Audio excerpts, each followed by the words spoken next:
Everyone, it's Jasmine. Welcome back to Season 2. In Episode 2, I interview the very passionate and loving Keisha Hawkins. We discuss areas of mental health as she's a therapist and ways in which the media and also family can shape our image. Let's get into it.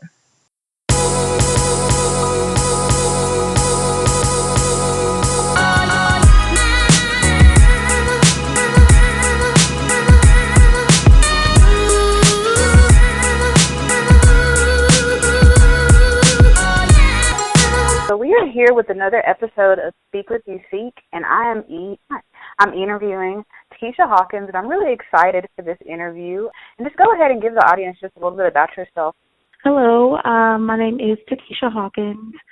I am currently in Houston working at the mental health agency here with a pretty severe population serving bipolar, schizophrenia, and major depressive clients.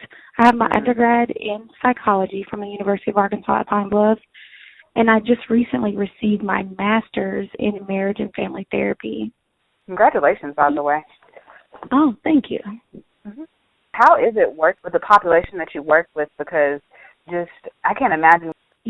Actually, it's nothing like the books, mm-hmm. like I thought it would be. You read in the books about psychology and all these illnesses, but when you get to the field, it's completely different. And I know most people are scared, or they see people talking to themselves, and there's this huge stigma around mental illness.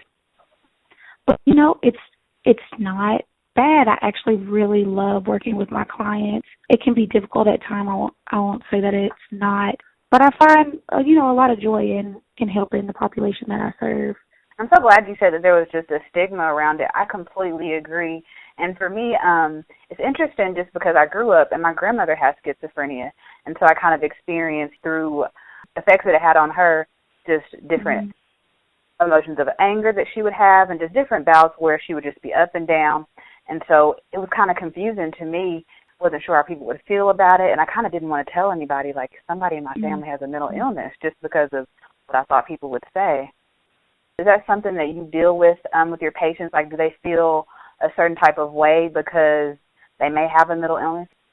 Oh, yes, certainly. Just from what you said about, not even kind of wanting to tell people because you don't know what they're going to say. So the clients, I noticed that they actually feel the exact same way, and they're like, well, I kind of want to tell you this, but I don't want you to think that I'm crazy, or, I don't want to tell my partner, or I don't want to talk to my family about it because they're going to think I'm crazy. So, they're scared. And then if they don't have anybody to reach out to, they don't even want to tell people who do this as a profession. So it's kind of like they're really shut out. So they're dealing with it themselves, and they kind of don't have the support from other people. And that's really unfortunate. Yeah, it almost seems like it sets them up for failure because they're already kind of feeling alone, dealing with these issues, and then they don't want to share them with anybody. How do you get people to open up? I'm really genuine with my clients, like I said, because I do the field. I really enjoy what I do, and I don't think that they're crazy. And, I never really have. It's not really how I was raised to look at anybody any kind of way. I mean, that's just something that's been ingrained in me. My mom's like, you better not look at nobody like that. You better not, say anything mean about anybody. And so I kind of take the same approach with my clients. I meet them where they're at. I let them know. I don't think you're crazy. If you hear voices, then you hear voices. Let's talk about it. I'm not going to think any certain way about you. I'm here to help you. Yeah. But I make sure that I try to really get them away from that type of language of, I'm crazy or any type of negative talk, because something isn't what they say normal, I don't even like to use that word. Really try to get away from that type of stuff so we can actually talk about what's going on and then kind of go from there. One of the great strengths that you kind of have to have just maturing is identifying these are the emotions that I feel, whether they're normal or not, and what can I do to work on them so I can feel good. Who cares if they think that you're anything? Like, work on you, be you, and see how that works out. Exactly. No, you don't have to be what anybody says is normal. It's fine. Where are you? I'm not normal either. Okay. Right. Not in the least bit. And so just speaking of the things that you learned, growing up what made you want to get into counseling, or what made you just so empathetic to others? Initially, I wanted to go into psychology, and I thought I wanted to work with children just because children, I know, they kind of sometimes don't feel like they have anybody to talk to, or they're supposed to be a good child. You know, you see kids running around now, they're like, oh, that's just a bad kid, or oh, they're so bad. It's like, maybe they want to talk about something, and especially in the school system now, they don't have counselors. If they do, it's like career counselors, and kids experience things at home, maybe a divorce or a death in the family, and then they go back to school, and it's like they're supposed to just kind of up and go on, and there's not really any resources for the children or for the family, and we kind of expect people to already know how to deal with life, which we don't. None of us know how to deal with life. None of it, like kid or not. And I'm so glad that you said that, because it's so many kids, and I see it, you know, especially in the special education area, where they just come back and they have so many issues, and it's like, y'all, we got to think about this. Clearly, you know, there's something going on internally. The kid's not being bad just to be bad. There's something going on. People don't just act, you know, out of character for no reason. So many of the kids that we see go through so much more than I can imagine. I'm like, how are you even here at school? Glad that you're here, period. Right? So, as an adult, you want to kind of like cringe, but you're like, oh, you're so strong, kid. No, seriously, yes. And it's so important that we do start creating those opportunities and start creating those outreach programs for the kids. And those outlets. They do end up in those discipline programs, or what do they call it, to where they go and stay like away from all the other kids. I'm like, how is that helping?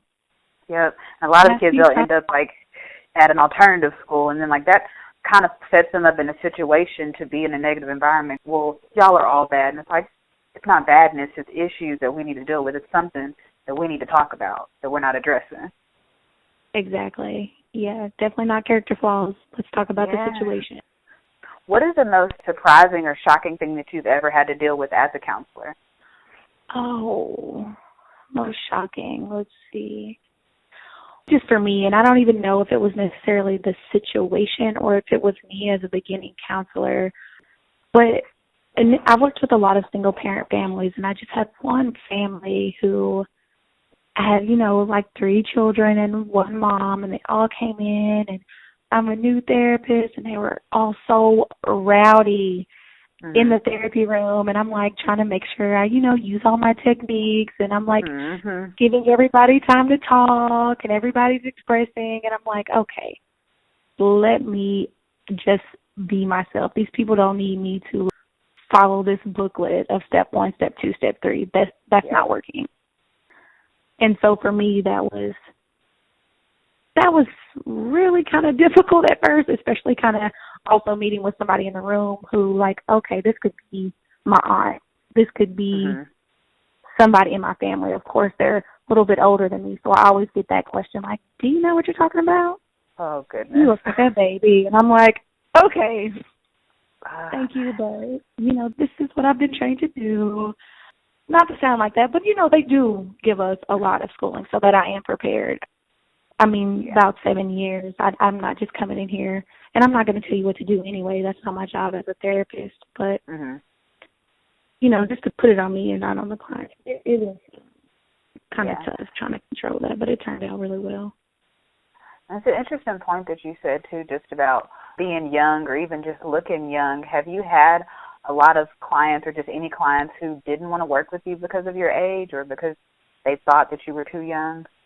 Not necessarily that they didn't want to work with me, but they were hesitant to talk to me at first. You know, I've got the you're young, you don't, how do you know? Or I'm a marriage and family therapist, so they're like, you're not married, so you don't know what it's like. Or you don't have any children, you don't know what it's like. I'm like, yeah, I don't have direct experiences to tell you about, but I keep having to kind of reiterate the training, and eventually they do come around. I know I had one client who was like, you know what?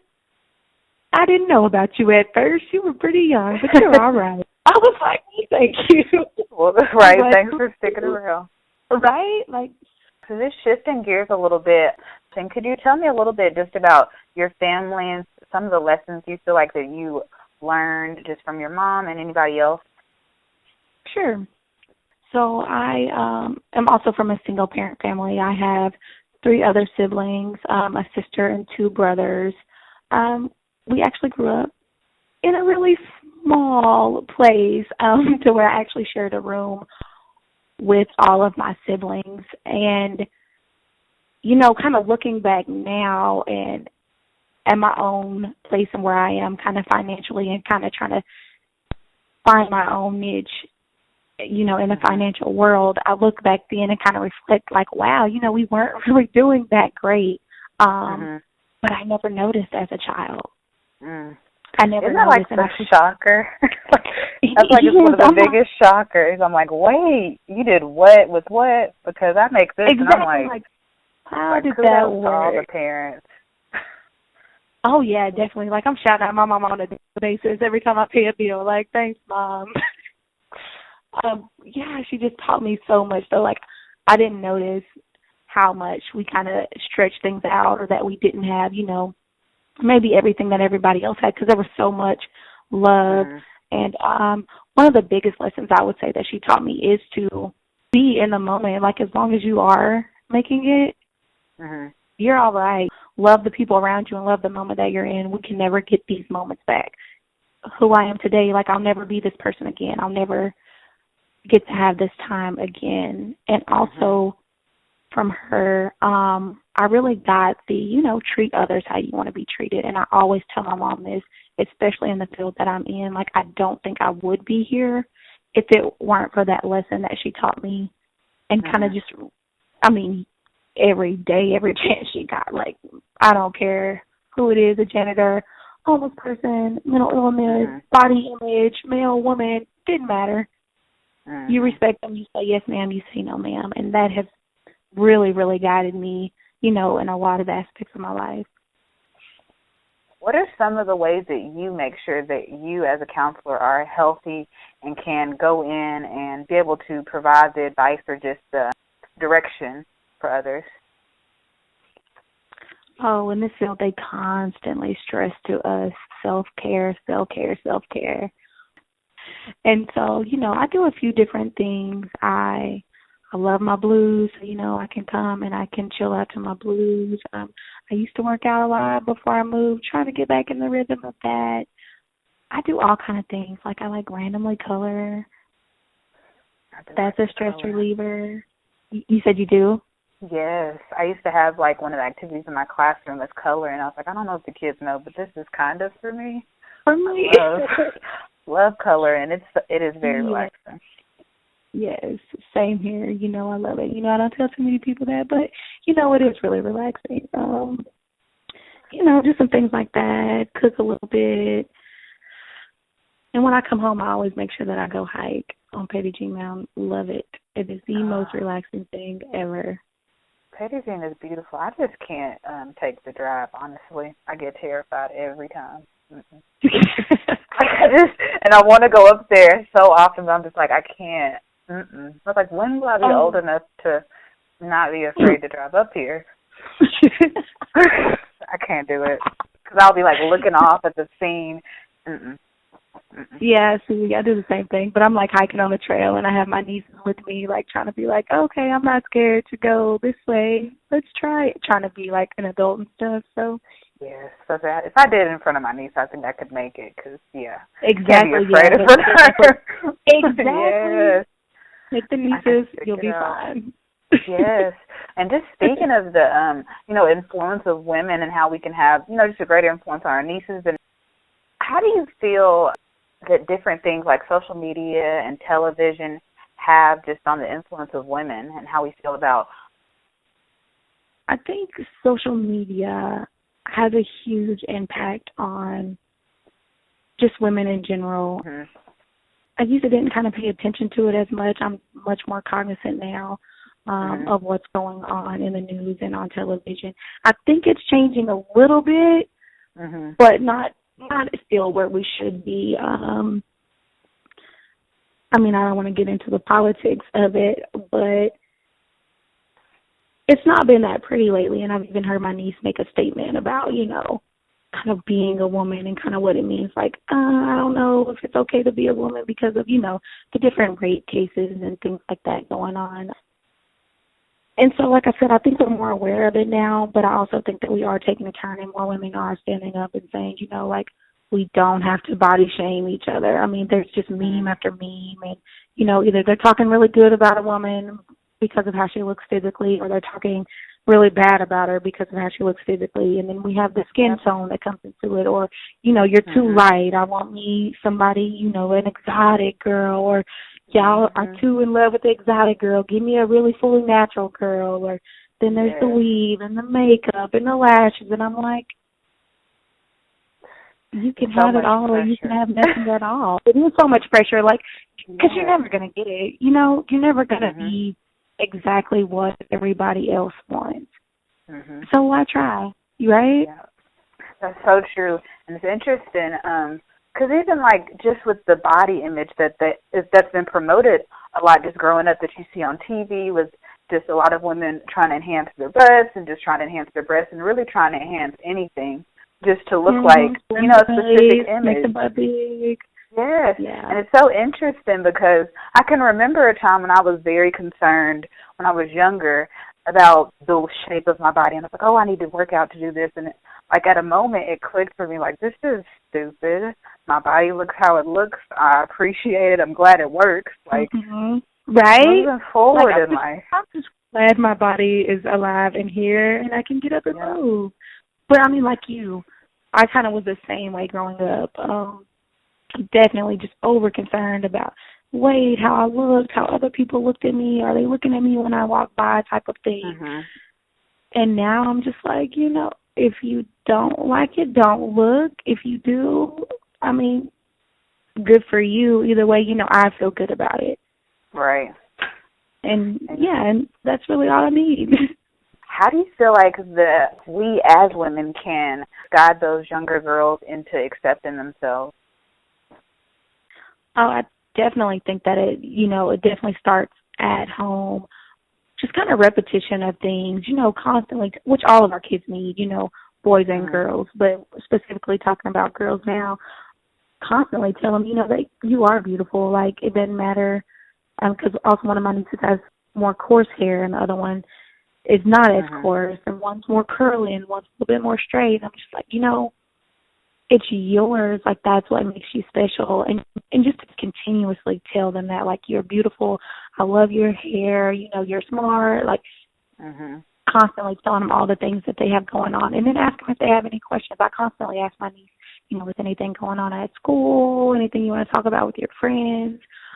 We also talk about how she treats other little girls, you know, because of their hair or their shoes or, you know, anything like that. So she's slowly getting to the point where she is like, okay, loving of everybody is good. And that's so interesting to think that, like, it's kind of beautiful just to hear, like, just the promotion of I am enough, I am beautiful, period, you know, and I don't need to have this or to have that. Yeah, definitely to be beautiful. I feel like that's so important that we teach just everyone, like, you are enough, period. Like, you have it, period. Yeah, because that's also another thing that my mom had taught me about just kind of being biracial and growing up. When there was always this talk about, you know, choosing, like, well, are you black or are you white, or are you more this, are you more that? And, you know, I would have these talks with my mom, and she's like, you know what? Tell them you got the best of both. Tell them you are who you are, and, you know, and nothing's wrong with that. You know, you can be great with what you have. And she's always never taken away from, you know, anyone else. She always told me beautiful and kind of and to be confident in me as a whole person, and not just in the skin tone and not just in the hair. And so that's definitely something that I try to, like, say to my nieces and every other woman. Like, we can all be different and we can all be great. I mean, coworkers, elderly women, younger women, like, I'm boosting you no matter what. Like, you did something good, go girl. Yes. Yes, like, just promoting the fact that I'm glad that you're growing. I'm glad that you achieve the beauty in seeing you grow, the beauty in seeing you being exactly who you are and who you're supposed to be. Exactly, and that ain't got to be nothing like me. That ain't got to be nothing like me. As long as we're not supposed to be the same. You touched on your own identity and being biracial. Were there any struggles that you had within yourself that you truly had to get over? Not necessarily struggles, because like I said, my mom really, really helped me with that at a young age. But, at one time I did feel like that you have to choose, because that's just kind of what it was. Either you're this or you're that. And then even now, people are like, with the, oh, you're not black enough, or, oh, you're not white enough, so, like, what side are you really good enough for? And you just kind of got to see, like, if that's kind of what it is and that's not really the place that you need to be or the people that you need to be around. Even somebody in a class was like, oh, well, you wouldn't know because you're biracial, or you're not mad about these social events or political events of people being shot down because you don't know the struggle. I'm like, maybe I'm not black, but, those could just as easily be my, brother shot down in the street. And even if they weren't, I still have the right to be mad about somebody dying for no reason. But, right, as a person. Right? Like, okay, but so nothing too huge. But, little small incidents like that where I just kind of have to brush it off. But have you ever had any issues just with other girls, any type of cattiness or anything just for you being who you are? Not really.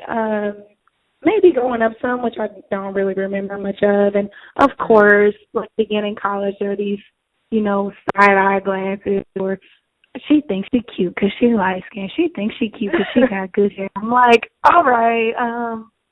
Didn't say that. Like, I hate that, like, that light-skinned comment that we all make sometimes. Like, okay, sometimes it's funny, but then sometimes people are really serious, like, she just acting like that because she light-skinned. I'm like, I'm not even that type of person. Like, I'm not just you say that as an excuse for people to be rude for no reason, and that's not like a characteristic of light-skinned people. But I really, it's like I think a lot of people do that. I feel like they so many times think of their own insecurities and then say something, and it's like that's rude. Like, that's not you trying to be like funny. It's like it's just rude. It's plain rude. Exactly, but people definitely don't think about it at all. It's like, okay, because it's sometimes not them. Yeah. Moving towards the future, where do you see yourself in 5 years? In 5 years, I'm actually debating right now about going back to get my PhD, maybe in public policy and administration. I really like working in the nonprofit field with the clients that I serve now. So I would like to get a job maybe more up in that chain so I can make some different changes.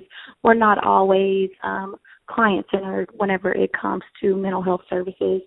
Mind you, mental health services aren't really taken that seriously now when there is a need for it. There's, to me, a clear need for it in our schools and in our communities.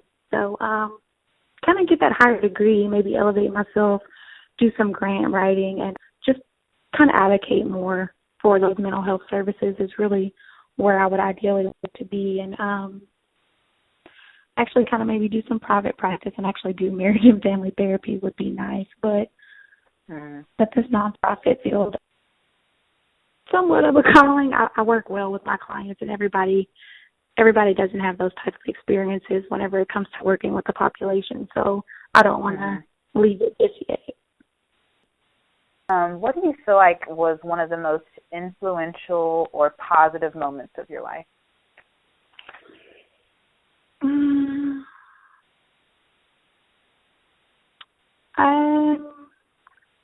Influential moments was probably this one time where I had went to this church. I was dealing with some difficult things in my life that had happened a few years before, and I was not really that comfortable with going to churches just because of some bad experiences I did have growing up with the church. But in undergrad, one of my friends happened to take me to their church home in Memphis, actually, and I had such a wonderful experience, and it was honestly the first church I've ever went to that really opened their arms, and everybody was loving, and it actually really didn't matter what you had on. I know sometimes we say that, But it's then not it always does. true. Yes. Yeah. And so, but that wasn't them, and they were, all loving. They take time to actually talk to each other and not just, okay, let's sermon, pray, and everybody go. Like, we really talked about, if people were having personal issues in their life that they were going through, they talked about it. Right there in church. Of course, they didn't take up the whole service, but just for the whole church to be there. And it was like church, but also like a support group and like a real family. I know these are things that we talk about, what a church is supposed to be. But that's not always what a church is. But that church really showed me that. And that was a really, really big turning point for me, I believe, especially as far as just kind of faith and in the church.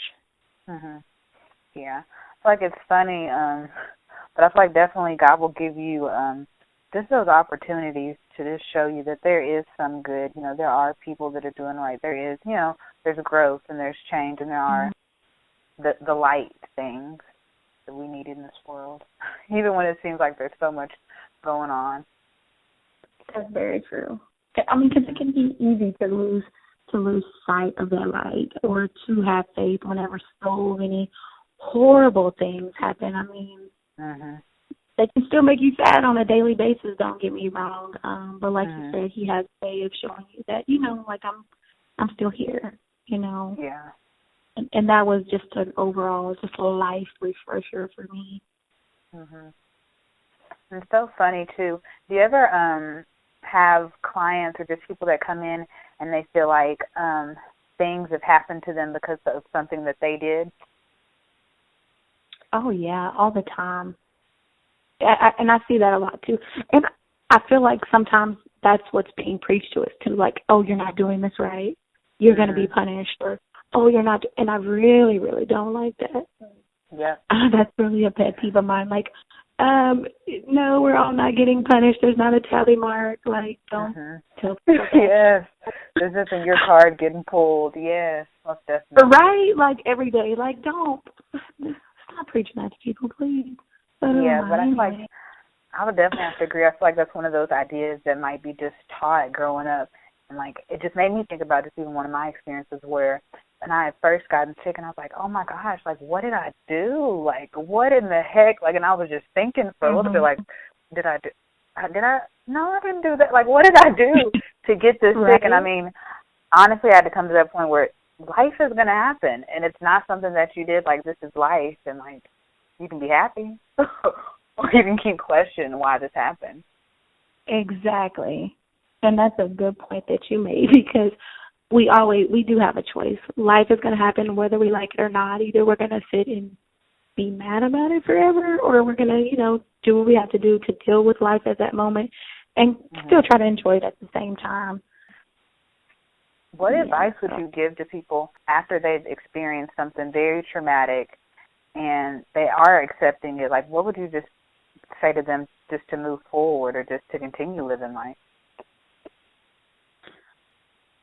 Oh, well, just to keep going on, just kind of what I said before about, like, I know for me, I'm a big, can I do something about it? If I can, what are the steps that I'm going to take to do something about it? And so I really, try to write down those steps. I'm a big list person. I try to write down those steps and try to go forward with it. If there's nothing that I can do about it as far as traumatic events, because like you said, sometimes that's life, you just have to pick up and go, and it'll be that one day at a time thing, and you have to find the little things that that you do enjoy, that are keeping you going, things that are going right in your life, because sometimes it's hard to see those things, but they're there. Like, I can almost guarantee you that there's something there. And just to try to find those things and try to enjoy them. Yeah. Because like I said, we won't get this day again. Yeah, you definitely won't get this day again. You won't get this moment again. And a lot of times we won't get the opportunities that those moments provide either. Ever again. Exactly. Okay, last question, I promise. What are two things that you are thankful for? 2 things that I'm thankful for. Well, I'll just say my family in general as one of them, especially my mom again. I know I've talked a lot about her, but just my family in general. I love them. We're like every other family, of course. It's family. So I'll leave that there. But, I love them, and I would not be the person that I am today without my family and without those experiences and working through them and still having them around. I wouldn't be who I am without them. And then also very thankful for my field that I'm in, because I do love marriage and family therapy. I love the mental health field, and I'm glad that I found it. I did not know in high school where I wanted to be or what career I wanted to go into. And, somebody talked to me about it, and I ended up here, and I love it. And, I mean, it is my passion. I feel like it is my purpose on this earth. And that in itself has its own type of solitude, working and fulfilling that purpose. Yeah, it's a peace that you get, I feel like, being in your purpose and living in your purpose. Oh, yeah, definitely. Like, who would I be without it? So, yeah. All right, I'm going to stop. Yes, but I'll keep asking questions. But I really, really appreciate it. I feel like it's so important that we have these conversations and just get to know other people's perspectives. I feel like it's so much that we can learn from one another. Yes, ma'am. Thank you for having me, and I appreciate you sharing with me as well. Thanks for listening to Speak What You Seek Radio. Be sure to like this episode and subscribe to the podcast. Also, stay tuned to hear more details about my book release this fall. As always, don't forget to take care of yourself.